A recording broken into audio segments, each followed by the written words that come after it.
Represented by La Lens TV. ఈరోజు మనం ఇనాం భూమి అంటే ఏమిటి, సేత్వార్ భూమి అంటే ఏమిటి, భూదాన్ భూమి అంటే ఏమిటి, దాంతోపాటుగా గ్రామకంఠం అంటే ఏమిటి, వీటన్నిటి గురించి ఈ వీడియోలో తెలుసుకుందాం. దేనికోసం ఈ వీడియో అంటే చాలామంది తప్పుడు ప్రదేశాలలో భూమి కొనుగోలు చేసి మోసపోతూ ఉన్నారు. భూమికి సంబంధించిన పూర్తి డాక్యుమెంట్ను పరిశీలించకుండానే తక్కువ ఖరీదు వస్తుందని కానీ, భూమి మెయిన్ రోడ్లో ఉందని కానీ చాలా రకాలుగా ఆశపడి కొనుగోలు చేసిన తర్వాత 100కి 60% మంది ప్రజలు మోసపోతూ ఉన్నారు. మోసపోతూ పోలీస్ స్టేషన్ అంటూ కోర్టు చుట్టూ అంటూ తిరుగుతూనే ఉన్నారు. అలా మోసపోకుండా ఉండడం కోసం ఈ వీడియోలో వాటి గురించి ప్రత్యేకంగా మాట్లాడుకోవడం జరుగుతుంది. వివిధ రకాల భూములు, ఆ భూములకు సంబంధించినటువంటి కోర్టు తీర్పులు ఏమని ఇచ్చాయి, అన్నింటి గురించి ఈ వీడియోలో తెలుసుకుందాం. ఏ భూమి కొనుగోలు చేయవచ్చు, ఏ భూమి కొనుగోలు చేయకూడదు అనే విషయాన్ని కూడా పూర్తిగా కోర్టు తీర్పులతో సహా ఈ వీడియోలో అందజేయబోతున్నాను. ఈ వీడియో తప్పకుండా ప్రతి ఒక్క భూ కొనుగోలుదారునికి ఉపయోగపడుతుందని ఆశిస్తున్నాను. నేను మీ కొంగంటి రాజు ఫ్రమ్ లా లెన్స్ టీవీ నుండి. ఇప్పుడు మనం టాపిక్లోకి వెళ్ళిపోదాం. ఇనాం భూమి కొనుగోలు చేయవచ్చా అనే ప్రశ్నకు భారత న్యాయస్థానం స్పష్టమైన సూత్రాన్ని ఏర్పరిచింది. అదేమిటంటే, ఇనాం భూమి అనేది ప్రభుత్వం లేదా పూర్వ పాలకుల సేవకులు అంటే మతం లేదా దాన ప్రయోజనాల కోసం ఇచ్చినటువంటి భూమి కావడంతో అది ఇనాం వ్యవస్థ రద్దు అయ్యే వరకు ప్రభుత్వ నియంత్రణలోనే ఉంటుంది. B Ramachandra Reddy versus state of Andhra Pradesh కేసులో అక్యుపెన్సీ రైట్స్ ఆఫ్ సర్టిఫికేట్ అంటే ఓఆర్సి అని సింపుల్గా అంటారు. పట్టా జారీ అయిన తర్వాత మాత్రమే ఇనాం భూమి రైతువారి భూమిగా మారి పట్టాదారులకు సంపూర్ణ యాజమాన్య హక్కులు వస్తాయని స్పష్టం చేసింది.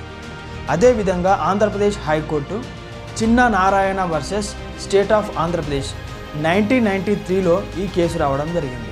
అయితే పట్టా లేకుండానే ఇనాం భూమిని అమ్మితే అది చట్టపరంగా చెల్లదు మరియు కొనుగోలుదారునికి ఎలాంటి హక్కులు రావు అని తీర్పునివ్వడం జరిగింది.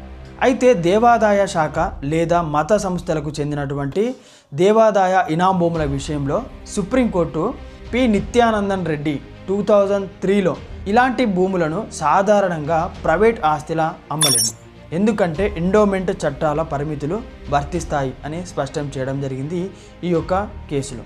అలాగే తెలంగాణ ప్రాంతానికి సంబంధించిన Syed Akbar versus state of Andhra Pradesh 1975 case ఇది. తెలంగాణ ఏరియాలోని ఇనాం అబాలిషన్ యాక్ట్ 1955 ప్రకారం ఓఆర్సి ఇచ్చిన తర్వాతనే వ్యక్తి సంపూర్ణ పట్టాదారుడిగా మారి భూమిని అమ్ముకోవచ్చు అని కోర్టు తెలియజేయడం జరిగింది. అయితే ఇనాం భూముల విషయంలో మాత్రం సేవ కొనసాగించాలి అనే షరతులలో ఇచ్చినటువంటి భూములను అమ్మడం చట్టబద్ధం కాదని కోర్టు తెలియజేయడం జరిగింది. అయితే ఇనాం భూమి అనేది పట్టా లేదా ఓఆర్సి జారీ అయిన తర్వాత మాత్రమే సాధారణ ప్రైవేట్ భూమిగా మారి అప్పుడు మాత్రమే చట్టబద్ధంగా కొనుగోలు చేయదగినదిగా ఉంటుంది అని తెలియజేయడం జరిగింది. అయితే ఇక్కడ మనం మరో విషయాన్ని మాట్లాడుకున్నట్లయితే సేత్వార్ పట్టా అంటే, సేత్వార్ పట్టా అనేది బ్రిటిష్ కాలంలో ముఖ్యంగా హైదరాబాద్ రాష్ట్రంలో నిర్వహించినటువంటి ప్రాథమిక భూ సర్వే మరియు సెటిల్మెంట్ రికార్డుల ఆధారంగా తయారైన భూ హక్కుల నమోదు చట్టం, నమోదు పత్రం అని కూడా అనొచ్చు. అయితే ఈ సేత్వార్ రికార్డులు భూమి ప్రభుత్వానిదా లేక ప్రైవేట్ వ్యక్తికి సంబంధించిందా అన్న విషయాన్ని మొదటిసారిగా నిర్ధారించిన పత్రాలుగా ఉంటాయి. అయితే Andhra Pradesh high court Konda Laxman Bapuji versus government of Telangana కేసులో సేత్వార్ రికార్డులలోని భూమి స్వభావాన్ని అంటే ప్రభుత్వ భూమి లేదా ప్రైవేట్ భూమి నిర్ణయించడానికి అత్యంత ముఖ్యమైన ప్రాథమిక ఆధారాలు అని స్పష్టం చేయడం జరిగింది. అలాగే state of Andhra Pradesh versus Mohammed అష్రఫుద్దీన్ కేసులో కోర్టు సేత్వార్లోని భూమి ప్రైవేటు వ్యక్తి పేరుతో నమోదు అయి ఉంటే కేవలం తర్వాతి రెవెన్యూ ఎంట్రీల ఆధారంగా దానిని ప్రభుత్వ భూమిగా ప్రకటించలేము అని తీర్పునివ్వడం జరిగింది.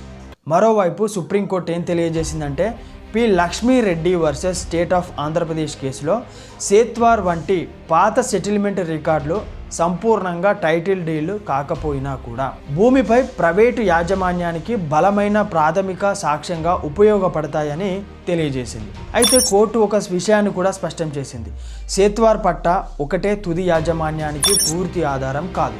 దానికి అనుసంధానంగా తర్వాత పహాని, నిరంతర స్వాధీనం అంటే పొజిషన్ మరియు ఇతర రెవెన్యూ రికార్డులు ఉంటేనే యాజమాన్య హక్కు మరింత బలపడుతుంది అని క్లారిటీ ఇవ్వడం జరిగింది.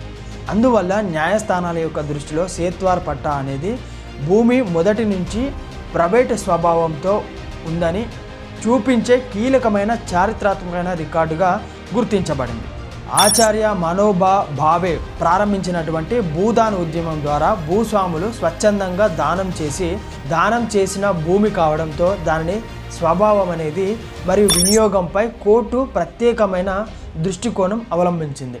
అది ఎలాంటి విషయం అంటే సుప్రీంకోర్టు అనేది state of Andhra Pradesh versus BP Vijay Kumar కేసులో భూదాన్ భూమి సాధారణంగా ప్రైవేట్ ఆస్తి కాదు, అది ఒక సామాజిక సంక్షేమ పథకం కింద దానం చేసినటువంటి పేదలకు పంపిణీ చేసిన భూమి అని స్పష్టంగా తెలియజేయడం జరిగింది. అయితే అదేవిధంగా ఆంధ్రప్రదేశ్ హైకోర్టు కూడా K Venkataiah versus state of Andhra Pradesh కేసులో భూదాన్ యజ్ఞ చట్టం ప్రకారం భూదాన్ భూమి పొందినటువంటి వ్యక్తికి సంపూర్ణ యాజమాన్య హక్కులు అనేవి ఉండవు. ఎందుకంటే చట్టంలో పేర్కొన్నటువంటి నిషేధాలను ఉల్లంఘించి భూమిని అమ్మితే అలాంటి లావాదేవీని చట్టబద్ధం కాదు అని తీర్పునివ్వడం జరిగింది. మరో కేసులో భూదాన్ యజ్ఞ సమితి వర్సెస్ రెవెన్యూ డివిజనల్ ఆఫీసర్ అనే విషయంలో కూడా కోర్టు భూదాన్ భూమి దానం ఉద్దేశం పేదలకు సాగు చేయడానికి భూమి ఇవ్వడమే కాకుండా అమ్మకం లేదా ఇతర బదలాయింపులు దానం లక్ష్యాన్ని భంగం చేస్తాయి అని వ్యాఖ్యానించడం జరిగింది. అయితే కోర్టులో మరొక ముఖ్యమైన సూత్రాన్ని కూడా స్పష్టం చేయడం జరిగింది. భూదాన్ భూమిపై అనాధికార విక్రయం జరిగిన కొనుగోలుదారునికి ఎలాంటి చట్టపరమైన హక్కులు రావు అంటూ తెలియజేసింది. దాంతోపాటుగా ప్రభుత్వం లేదా భూదాన్ సమితి లాంటి భూమికి తిరిగి స్వాధీనం చేసుకునే హక్కు కలిగి ఉంటుందని తెలియజేసింది. కోర్టు మరొక ముఖ్యమైన సూత్రాన్ని కూడా స్పష్టం చేయడం జరిగింది. భూదాన్ భూమిపై అనాధికార విక్రయం జరిగిన కొనుగోలుదారునికి ఎలాంటి చట్టపరమైన హక్కులు రావు అంటూ తెలియజేసింది. అలాంటి భూమిని తిరిగి స్వాధీనం చేసుకునే హక్కు కూడా ఉంటుంది అని తెలియజేసింది. అందువల్ల న్యాయస్థానాల దృష్టిలో భూదాన్ ల్యాండ్ అనేది సామాజిక న్యాయ ఉద్దేశంతో ఇచ్చినటువంటి భూమి కావడంతో చట్టం స్పష్టంగా అనుమతించనంత వరకు దానిని కొనుగోలు చేయడం లేదా అమ్మడం అనేది చెల్లదు. అయితే మరో విషయానికి వస్తే మనం గ్రామకంఠ భూమి అంటే ఏమిటి? గ్రామకంఠ భూమి అనేది గ్రామ నివాసుల ఇళ్ల అవసరాల కోసం సాంప్రదాయంగా కేటాయించబడిన భూమి తప్ప వ్యవసాయ లేదా ప్రభుత్వ వినియోగానికి ఉద్దేశించిన భూమి కాదు అని న్యాయస్థానాలు స్పష్టంగా పేర్కొనడం జరిగింది. అయితే ఇదే విషయంపై సుప్రీంకోర్టు ఏం తెలియజేసిందంటే రామ్ గోవాద్ వర్సెస్ ఎం వరదప్ప నాయుడు కేసులో గ్రామకంఠం వంటి నివాస భూములపై దీర్ఘకాలముగా శాంతియుతంగా మరియు నిరంతర స్వాధీనం ఉన్న వ్యక్తికి చట్ట పరిరక్షణ లభిస్తుందని తెలియజేసింది. దాంతోపాటు ఆంధ్రప్రదేశ్ హైకోర్టు కూడా Konda Laxman Bapuji versus government of Andhra Pradesh కేసులో గ్రామకంఠ భూమి సాధారణంగా ప్రభుత్వ భూమిగా ప్రకటించబడదని, గ్రామ పటాలు మరియు పాత రికార్డులు దాని యొక్క స్వభావాన్ని నిర్దేశించడానికి కీలక ఆధారాలని స్పష్టం చేయడం జరిగింది. అయితే మరో ముఖ్యమైన తీర్పు ఏంటంటే P Chenchu Ramireddy versus state of Andhra Pradesh కేసులో హైకోర్టు గ్రామకంఠ భూమిపై ఇళ్ల నిర్మించి తరతరాలుగా నివసిస్తున్నటువంటి వ్యక్తులు హక్కులను కేవలం ప్రభుత్వ భూమి అని చెప్పి తొలగించలేము అని తీర్పునివ్వడం జరిగింది. అయితే కోర్టు మరొక ముఖ్యమైన సూత్రాన్ని కూడా స్థిరపరిచింది. గ్రామకంఠ భూమి విషయంలో పూర్తి రిజిస్టర్ పట్టా లేకపోయినా సరే దీర్ఘకాలిక స్వాధీనం, గ్రామ రికార్డులు, ఇంటి నిర్మాణం మరియు నివాసం వంటి అంశాలు కలిగి యాజమాన్య హక్కును నిరూపించగలవు అని తెలియజేయడం జరిగింది.